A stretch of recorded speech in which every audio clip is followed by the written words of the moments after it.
Okay. All right. So welcome to Stress versus Trauma. So first things first, most of you know me, but my name is Erin. I am the mom of two um crazy teenagers and my two lovable dogs, one of them who's laying right here with me. And that my whole journey started because of everything that went on after losing John in December 22. So after that, I started trying to figure out who I was. And that's where the path that brought me into this. So I started training to become a certified life and wellness coach. And in that process, decided it was focusing on grief. So using what everything I had been through. During that training, I also entered into training to become a certified trauma coach through the Ross Institute. I have just recently finished a grief training or grief coach training program and have recently started a training program to facilitate women's circles. So I'm excited about that one as well. So I use what I've learned both personally and through all the training I've done to help navigate others through their loss. So I love this. So what is flying solo? So flying solo was born out of the aftermath of everything, the grief, the trauma, and waking up one day and realized after 48 years of life, I didn't really know who I was. So I worked on fixing me, but I realized in trying to fix me, I wasn't really broken. So as this says, I'm not a guru. I'm not a polished brand. I'm just a woman who's lived what I'm teaching. And I'm here to walk beside you as you find your way back to yourself, because healing is hard and nobody should have to do it alone. That's what flying solo is about, just learning to gain your wings and fly and not doing it alone. So here's the point of this workshop: understanding the differences between stress and trauma. And I'm going to go down one column at a time.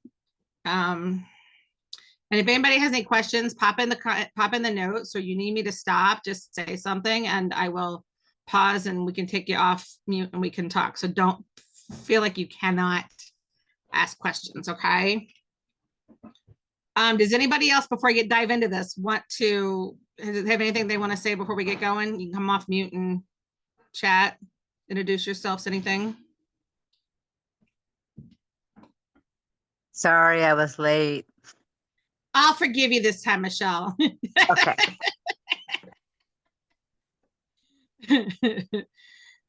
All right. So stresses are usually short-term. They tend to resolve when the stressor ends. So you're in a stressful situation. Once that situation is over, the stress usually goes away. The reaction goes away.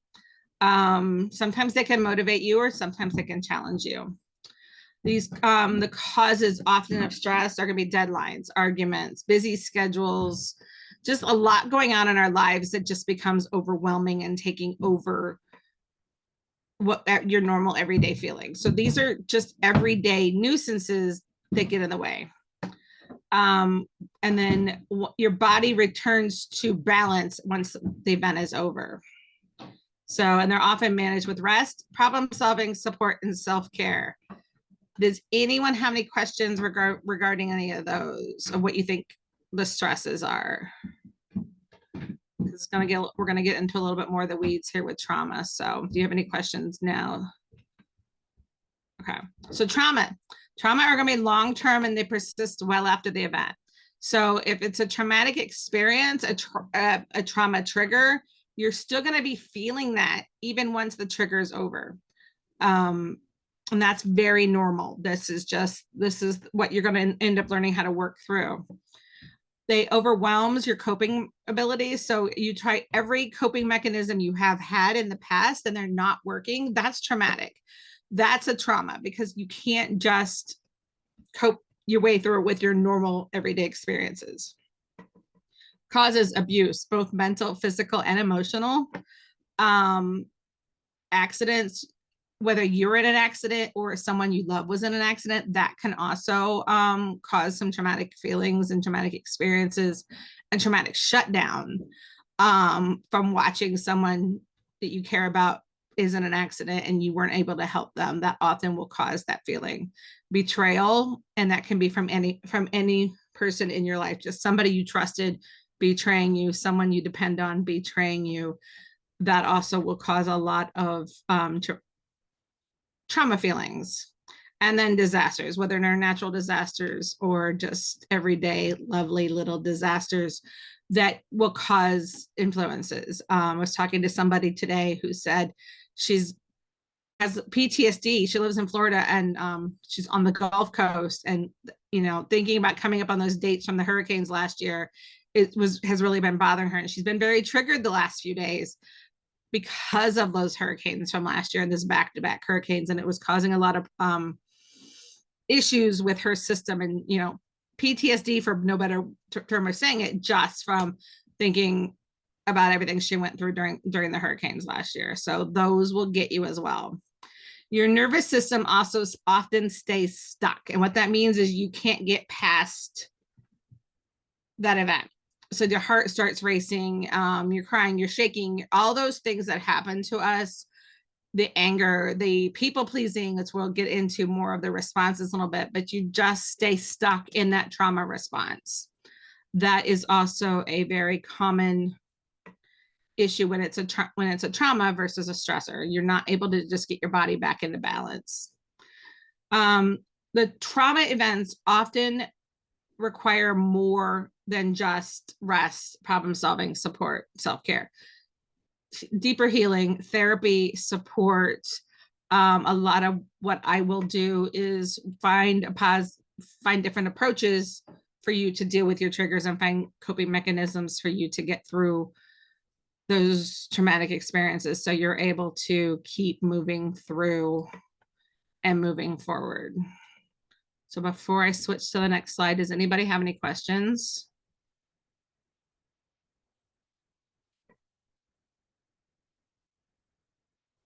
You guys are all really, yes, Michelle. So it's not necessarily a question per se, but it's Yeah. So I'm curious to know, if you are constantly under a lot of stress, whether it's daily stress or just things, can that itself become a trauma? That sometimes can become traumatic. Okay. Did I lose you? No, I don't think so. I still hear you. Did we lose Michelle? I see you. There you are. There you are. Did Okay. I freeze, or did I lose one of you guys? I think you heard froze. you, but you froze. Yeah. Okay. So yes, every day. So what starts out as stress can turn into trauma if it extends. Okay. So if it's lasting for an extended period of time, or you're constantly brought up with that same stressor, that sometimes can cause the stress to become traumatic. The trauma. Yeah. Okay. Okay. Does that make sense? Okay, these are my favorite topics here. You guys have all often, anyone that's talked to me much about what I've been doing lately, discussing the fight, flight, faint, and fawn responses are so intriguing to me, because most of my life I've only heard of fight or flight, right? Everybody's heard of fight, which is anger, irritability, and you need to control or overpower the situation. I joke, my puppy, my youngest, the younger of my two dogs, when we got her around kids, she would go into fight mode, where she would growl, bark, try to take control of the situation. And we had to train that out of her. But we all, at some point or another, we've all gone into a fight mode where you feel so strongly about something, you need to take control of that situation, and you need to overpower whatever's going on around you. And I feel like at some point we all have dealt with all these different responses of one or another. One just may be stronger, and we may do it more often. Flight response is a restless anxiety. You overwork, you try to be perfect at everything. You're trying to outrun the problem. So rather than dealing with it, you just run away from it. Ignore that it's going on. And that is a very common response, because you just want to make the problem go away and pretend it's not happening. The faint, which is also known as freeze, is you feel numb, your body shuts down, you're unable to overpower or outrun the situation. You just can't deal. And I feel like a lot of us, I know I've dealt with this because right after John died, I went into this mode. I just shut down. I just didn't deal with anything else going on around me because it was all just too much. So rather than trying to overpower, outrun, or deal, I shut down. And it took me a little while to dig myself out of that feeling. And I've seen this happen in more people than I've ever thought until I really looked into this. I never thought of it as being a trauma response, just that shutdown and not dealing. And the third one, which I feel is a very Gen X female response, is fawn. It's the people pleasing mode. You're unable to say no. You lose yourself in trying to make everything better for everyone else around you. And rather than getting into a fight, you're avoiding it, you're making everybody happy. So that whole avoidance of conflict, that's fawning. Making sure everybody's happy to the detriment of your own self, that's fawning. Taking care of everybody else and you're getting sick and you're not able to take care, that's people pleasing.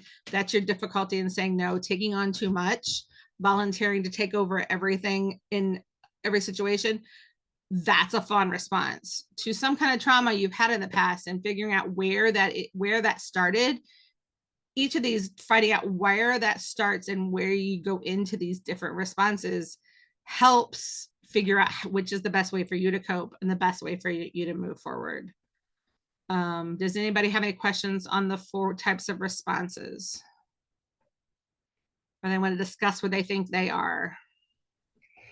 I think one of the unexpected responses with fight appears in parenting. Oh God, yeah. Big time. Yeah. Because I think often with our kids,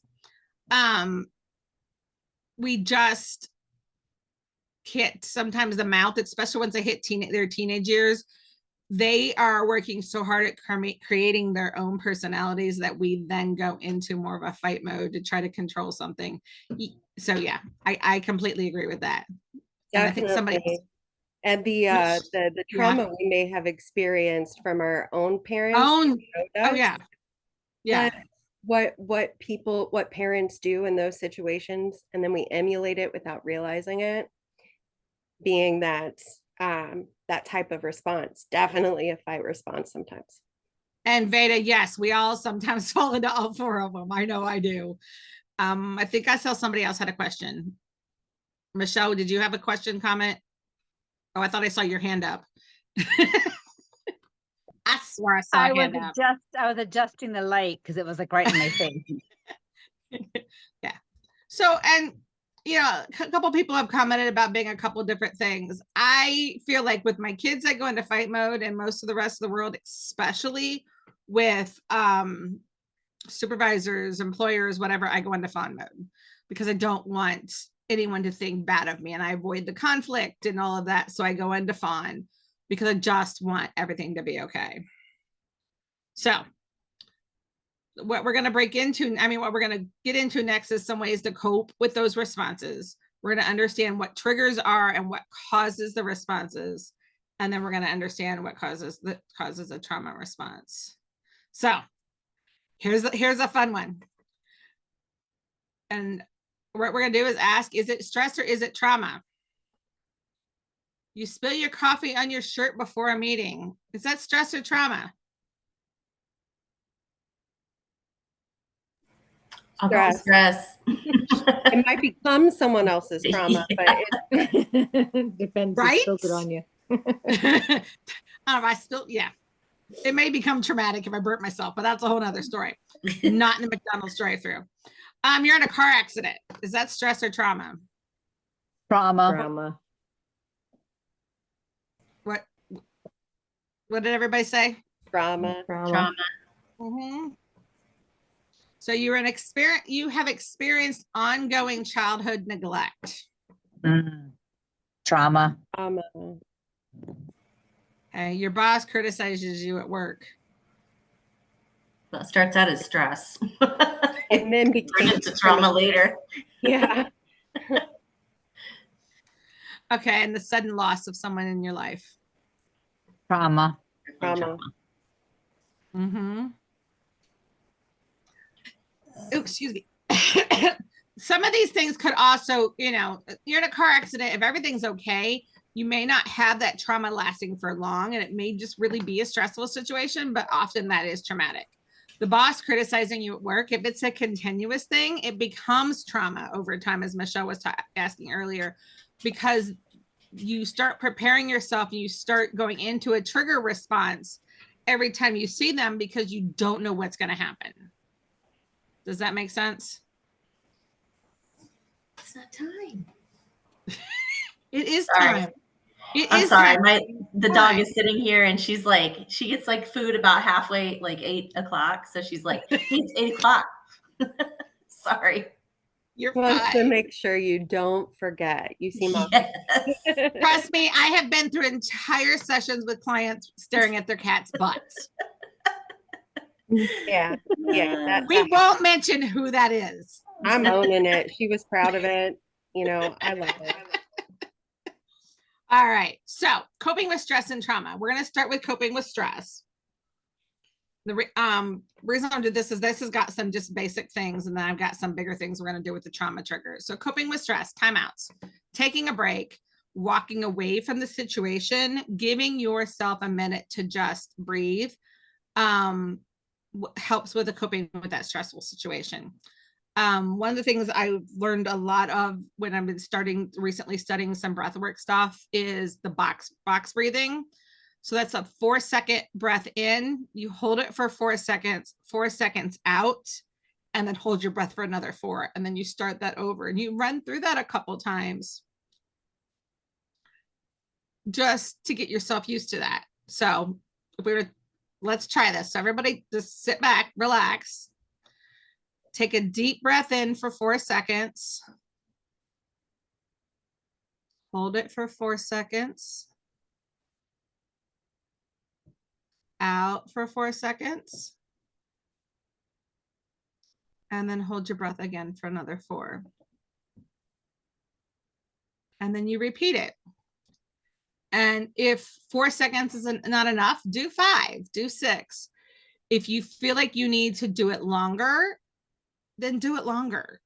Don't go too long, but 4, 5, 6 seconds, it should be more than enough to just help start to regulate your breathing, bring you back to a normal breathing, and bring your heartbeat back. Because that's the whole point of doing the breath work through this, is regulating your heart rate back to a normal rate that you can deal with whatever the situation is around you. So dealing with, you're in that car accident, and yes, it's traumatic, but you've got the stress of having to deal with the situation where you're at. And that's stressful in itself. So taking a couple of deep breaths to calm yourself so you can regulate yourself, so you can process what's going on around you, is very helpful. Because if you're wound up, then your heart rate starts going, you have problems processing what's going on. And then you got to figure out how to move to that next step. And sometimes that's harder, especially once your heart rate gets going, you start getting really out of whack with the stressor.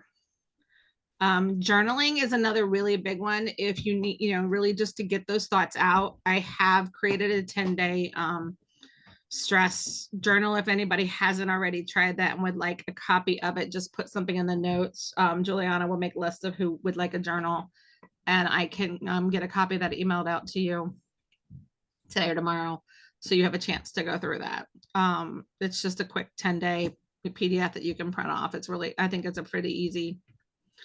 It gives you prompts for every day. All of my journals that I'm working on or have uploaded have different just prompts for the day to help you work through the stressors.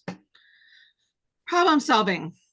Just going through different problem solving strategies, trying to figure out what is the best situation and the best strategy to get through the situation you're in and that stressor you're dealing with. Figuring out how to deal with that stressor is the best coping mechanism. So if it's an argument with somebody at work, maybe sitting down with that person at work and saying, hey, this is what I'm feeling. This is what I'm hearing from you. How can we make this situation less stressful between us?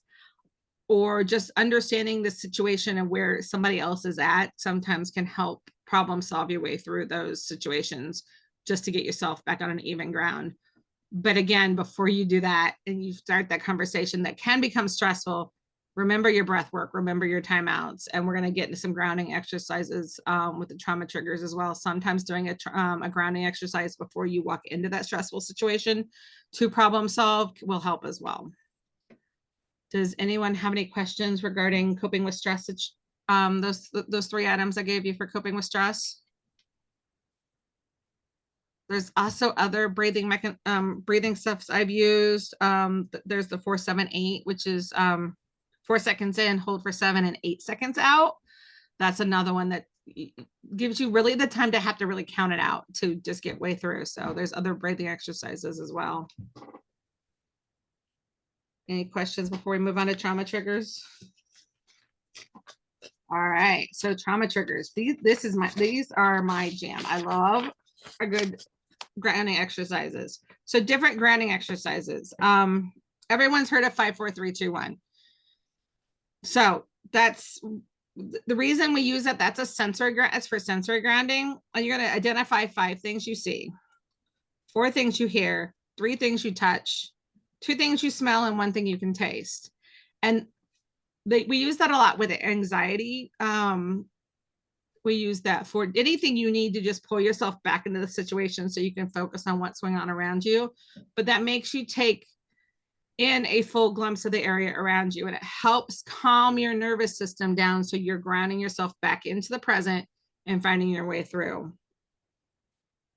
And you can flip those around. So say you just need a change of pace. So maybe sometimes you go 5 things you can hear, or 5 things you can touch, and just make sure you're using each of your senses with one of those 5 things. So you can flip flop them around, but that tends to be the standard. 5 things you can see, 4 things you can hear, 3 things you can touch, 2 things you can smell, and 1 thing you can taste. Just 1 second. All right, so then we have the name entertainment. So name entertainment is a little fun. So what you're going to do is you're going to take the time to kind of physically and emotionally lock in on what's going on around you. So if you can name the stressor, then you can tame it. Right? So if you take the time to think your way through it and see what's going on, and I do have a really cool worksheet that I have that helps you identify those emotions. So when you're naming it, and then next thing you do is you name that emotion. How does that situation make you feel? How are, where you are right now? Are you mad? Are you sad? Are you angry? Are you ready to cry? Are you, whatever you're feeling, you're going to pull that into the scenario.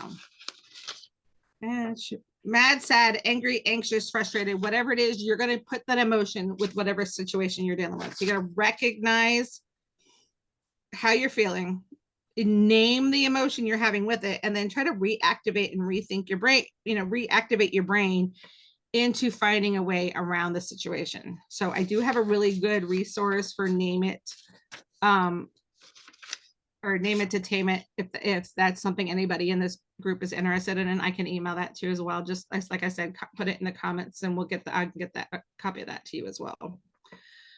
Safe place visualizations. I love these, and I've just recently really started doing this. And the reason I like this is it gives you an opportunity to just close off on the world around you and look to see what's going on and find that safe place, that security place that you can go to when you're really triggered, when something is really bothering you. And there's a really good visualization script I can do. And if anybody's interested, we can do one of these now. It only takes a couple minutes.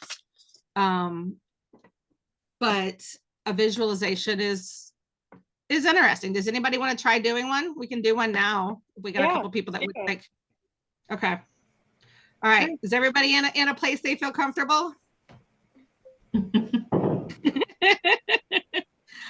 Michelle's got a dog on her as usual. All right. So this is an exercise about creating an inner safe place that you can return to anytime you're feeling overwhelmed, triggered, or unsettled. There are no rules here. Your safe place can be real, imagined, outdoors or indoors. It's completely yours. And only safe people and safe things are allowed in. So we're going to start by grounding our body. You're going to take a slow, gentle breath in through your nose and exhale softly through your mouth. Let your shoulders drop just a little. Feel your body supported by the chair or bed, wherever you're sitting, whatever's beneath you. And with each breath, allow your muscles to loosen.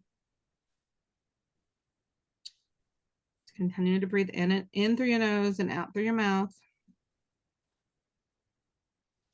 And as you're taking those deep breaths and your body is relaxing, I want you to imagine a place that you feel completely safe and at peace.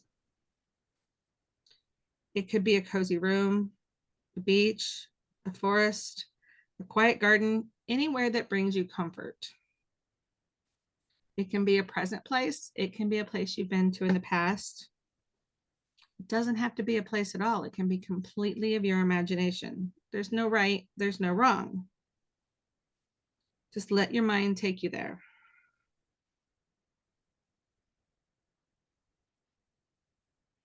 Keep breathing. Keep the really slow breathing breaths. Looking around in your safe place, I want you to notice what you see. Notice colors, shapes, lights, textures. Take a few minutes to take in your space and see what you see.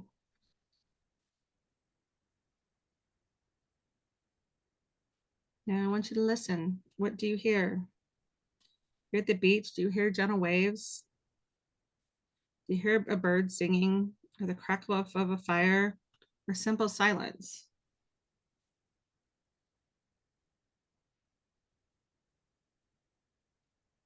Just keep this slow breathing. Listen to the around you. What do you feel? Do you feel the warmth of the sunlight? The coolness of the grass below your feet? Soft, or the softness of a blanket you're curled up in?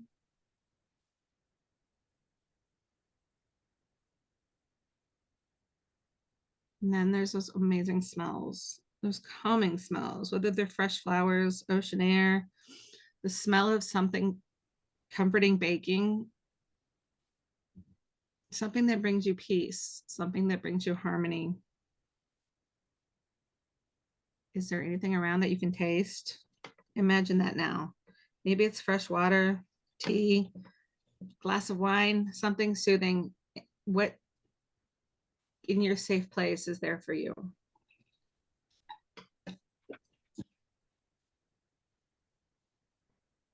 Once you remember this is your safe place, you decide who or what is allowed here. You want to be alone? You can be alone.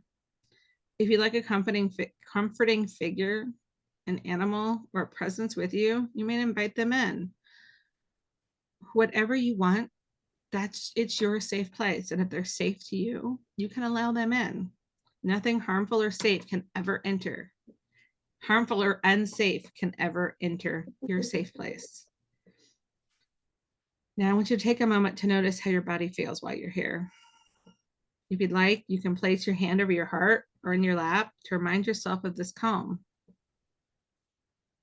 Remind yourself that anytime you need to, you can return to this safe place. It is here to comfort you, to guide you, to help calm you, to help you find your peace. Take a few minutes just to enjoy the space around you. And then when you're ready, slowly bring yourself back to the awareness of the room. Feel your feet on the floor, your hands resting wherever they are. Take one more deep breath.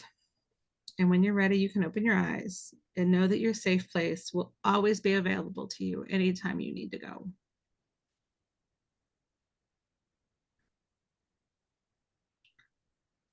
Would anybody like to share share where their safe place was?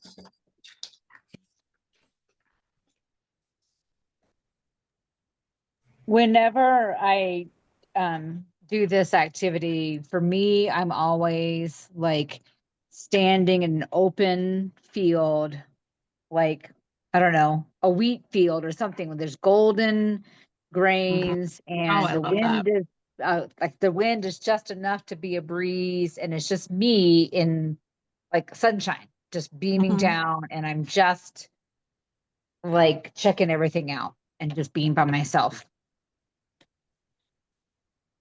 Sheen, did you have something?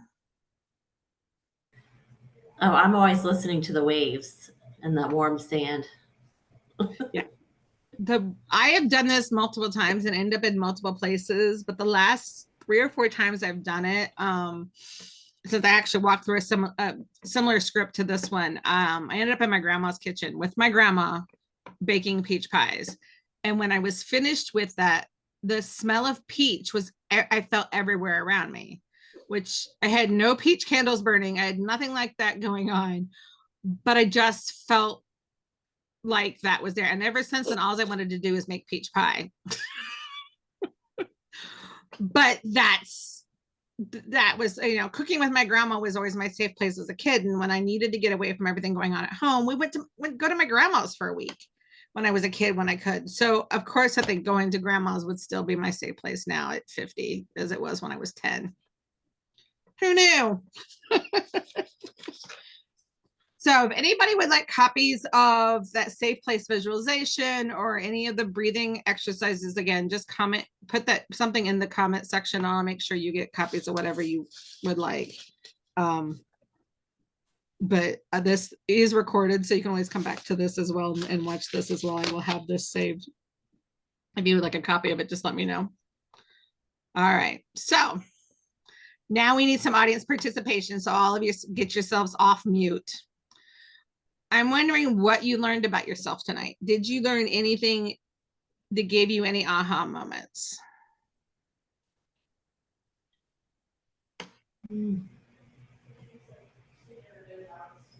By doing this with other participants and stuff, it felt a little less isolating than it does sometimes when I'm on my own, because I could see your guys' reactions and stuff, not to just what I was saying, but also what Erin was saying. And it's like, that doesn't just belong to me. That's a thing we share. So I appreciated that. Anybody else?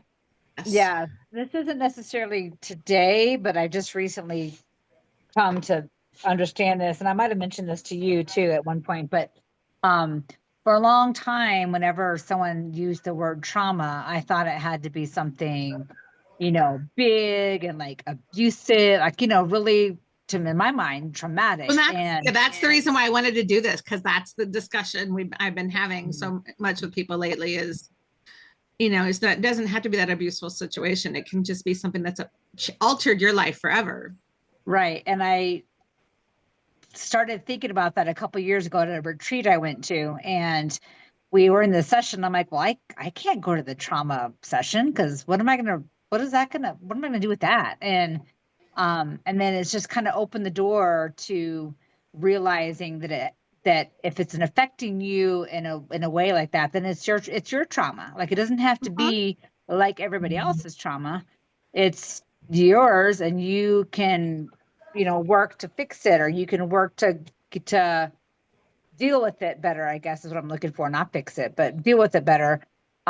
Which I appreciate, because I'm like, I don't have any trauma, but I think we do. I thought the same thing. Thought the same thing, but when I started doing some work on stuff like this, and I realized, I went back and started looking at why I do things the way I do things. And I could go all the way back to being a very smart, elementary school age child when my parents split up, and thinking that their divorce was my fault, right? I mean, how many kids have watched their parents get divorced and they think it's their own fault? But for years, I spent my life trying to make everybody around me happy, because if they're happy, then everything will be okay. They're not mad at each other. They're not mad at me. Everything's going to be okay. And I took that through now 2 marriages before I really realized it was okay to stand up for myself, and it's okay to be me, and it's okay to feel the way I feel. And it's okay to stand up for myself, which that's that experience of needing everybody around me to be happy and going into fawn response and people pleasing and saying yes to everything, no matter how bad it hurt me, is what I did my whole life. And having that experience now, I think, has taught me that I can, learn different ways to cope with those skills, and I can say no. I have a whole session on learning to say no. Don't I? I'm not going to mention names. I have a whole session on learning how to did a whole session with somebody recently on just saying no and different ways that you can say no, and remembering that no is a one word, is a complete sentence. I tell my son that all the time.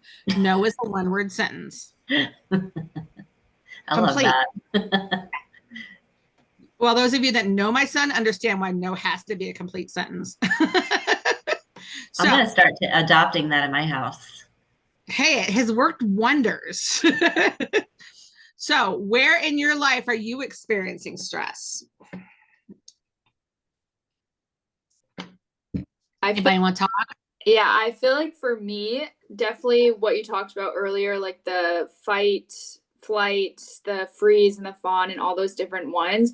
I could definitely see myself in every single category of just wanting to be in control, and like as a result of the control, it's like, okay, that puts you into a perfectionism, overworking mindset, and then from that you get into this response of that becomes the normal, and it's like that's all your body knows what to do. So that's definitely something I'm working on, especially being a business owner. Is my whole life I've always been an overachiever, go-getter, want to be in control, and that's just ultimately burned me out. And I've realized how hard it is and how uncomfortable it is to relearn and reteach my body to not think those ways, because it's so ingrained in my brain that it feels awkward and wrong to kind of go opposite of what I've always done. Well, that's the whole thing also with so many of us that don't want to ask for help when we need help. We shut down and we just do it ourselves, or it doesn't get done because we feel like we have to do it ourselves. And that's one of those trauma responses, is because things have happened in the past, you feel like you can't ask for help. And it really took me until John was sick, actually, till I realized it was okay to ask for help, and it was okay to need help. And it didn't mean I was less of a person if I asked for help. It just meant that I was finally coming to realization that I couldn't do everything for everybody and do everything for myself at the same time. And I made myself physically ill, and because I took on too much. So dealing with those responses, so you can actually roll into the physical side of things. And I think I've got something coming up in December with Veda that we'll be able to talk a little bit more about how the stressors of these situations will then affect your body and cause physical issues. So stay tuned for that coming up soon. I don't remember an exact date, but it's coming soon. Does anybody have any in their life that they're experiencing that they now realize was probably trauma, and they just blew it off and ignored it as trauma? Oh, for sure. I have a list. But I think the most impactful one was I was about 14. My dad was experiencing a major cardiac arrest that ended up leading to quadruple bypass. But he and I were alone, and he kept asking me for help. So I had to perform CPR. And after, like, there was no one to sit with me during that or tell me that I did everything I could or I did it right or any of that, like to see to my needs. So I think that was a very critical trauma that formed a lot of my behaviors after that, especially placing other people's needs above my own, as if I could do everything for them instead of doing everything for myself as well. So Yeah. I did blow it off thinking, oh yeah, a 14-year-old gave CPR to their dying father on a school morning. and then was just like, as if that's a thing that just happens every day to somebody, but it isn't. It really isn't. No, and that the more you realize these things happen little, and what you blow off as a child or even as a young adult, realizing how they affected how you handle your everyday life experiences now, and how you can learn how to cope with that and realize it wasn't on you because you were a child. And like I said, my parents' divorce was not my fault, but I thought if I behaved better, then they wouldn't have gotten divorced, right? So if and the same thing, if somebody would have been there to support you, yes, it still would have been traumatic because you've got to give CPR to your father, but having a support system around you would have made that less triggering for you later in life because you would have known there was someone there to support you. Does that make sense? Absolutely. So, did anyone feel that any of the coping tools that I went over with tonight were beneficial, or things they would like to try, or they would like me to help you with a little bit more? I feel like the power of visualization is crazy. And it's something that I'm working with therapists right now, and like that's something that we've been exploring, and it's just shows how powerful our minds are, on how they literally, our brain doesn't know what's true and what isn't. So if you just put your mind into this visualization, it's like you start to feel so calm, and just by changing your perception on that can just completely get you out of that fight or flight in that moment. And I just find that really powerful. Yeah, I love that's one of the reasons why I like the safe place visualization, because I like to think about going back to that safe place that you go, someplace that you can go that you feel safe, because when we're dealing with these triggers, so often you don't feel safe. So, and it's not just safe as in security, it's maybe you need comforted, maybe you need someone to, hug you, maybe you need, and there's not physically somebody there. Going to a safe place that, like, if I could go back to my grandma's kitchen and have her give me a hug and bake a peach pie with me, then everything would be okay, right? So yeah. Any of the other exercises anybody think they helped, or was something they would like to try a little bit more? I can walk through some more, walk through something again if you guys would like.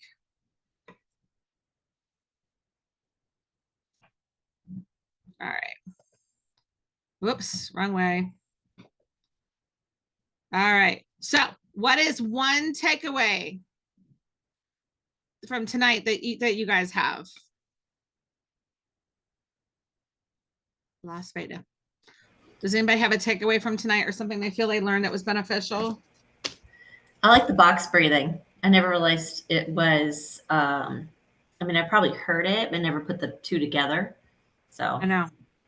That's a good reminder. Yeah, that's the next thing I'm looking at. I'm looking at doing somatic breathing techniques. So awesome. I think so helpful. One thing that strikes me, somebody said it earlier, but so we're normal. Like, these are things that everybody experiences at some point, and you don't need to be ashamed or embarrassed if you are feeling like you need help with these things. No. And unfortunately, those of us that are left in here are all pretty much Gen X, right? We didn't ask for help. So the Gen X population, we grew up on rub some dirt on it and move on. We didn't ask for help. Most people in our age group until recently didn't look into therapy.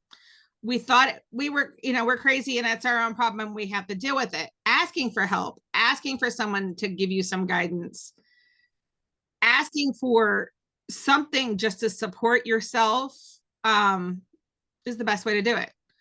In 2020, when I was stressed out over COVID, I dove so deep into TikTok videos, but that was my therapy, right? I would laugh because the videos were stupid, and that still some days when I need to shut my brain off, I just scroll TikTok or I'll scroll reels on Instagram or whatever, just to get my mind off and shut off. So that's another thing. If you can find a way just to shut your brain off. One of the other things I also do on my iPad, I have a coloring app. It's called Zen Coloring. It's a color by numbers thing. And it's a way just to shut off the world around me and focus on something else to get your mind going in the direction you want it to go. So, all right. So what's next. Any of you that aren't already, I do free welcome calls if you'd like to set up a session with me. So it's a free 30-minute call. We can talk about what your needs are, what we can learn, and how we can make things work. And then I would set up sessions with you if you would like, either weekly or bi-weekly for an hour to work on goals and plans and moving forward. I do have several things coming up. So just to give you guys a quick idea, and I'm doing a live on Thursday with some of these announcements, but you guys get to hear it first. So I do have, for anyone that's local, I do have a workshop coming up the Tuesday of the week before Thanksgiving. So I think it's the 17th. I'm doing an in-person workshop on grieving through the holidays at in Clarksville at Linden Lithicum United Methodist Church.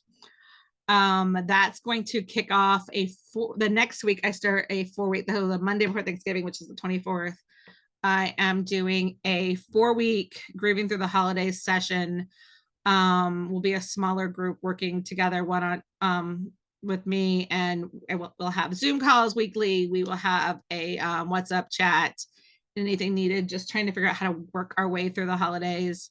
And all the triggers that come with all the different events regarding holidays. So that will be a small group with a workbook that I have created, and it's in a full group that I've designed. So I'm hoping to expand on my one-night workshop into a 4-week four session group, just to get us through the holidays for that group. Also, if you're not already part, I have the support group on Facebook called Learning to Fly, and that is going to be turning into a membership coming in January. So follow along for more details. And I'm going to have a couple self-paced workshops coming up soon. And I'm hoping by Friday to have a journal loaded onto Amazon that if you are interested in purchasing, that would be for sale. Hopefully soon, if all works out right. So there's lots of cool new stuff coming with flying solo. And anybody have any questions? If you haven't already, check out my website, which is now up and live and awesome. My friend Carolyn designed it for me. Erin, thank you so much for helping us navigate through some of this terminology and feelings and emotions. That's what I'm here for. I want everybody to feel as safe as I feel. I went through a lot, as those of you that are here know very well. I went through a lot after losing John, and I cannot find where to stop the recording. Sorry, hang on just a sec. Oh, there it goes.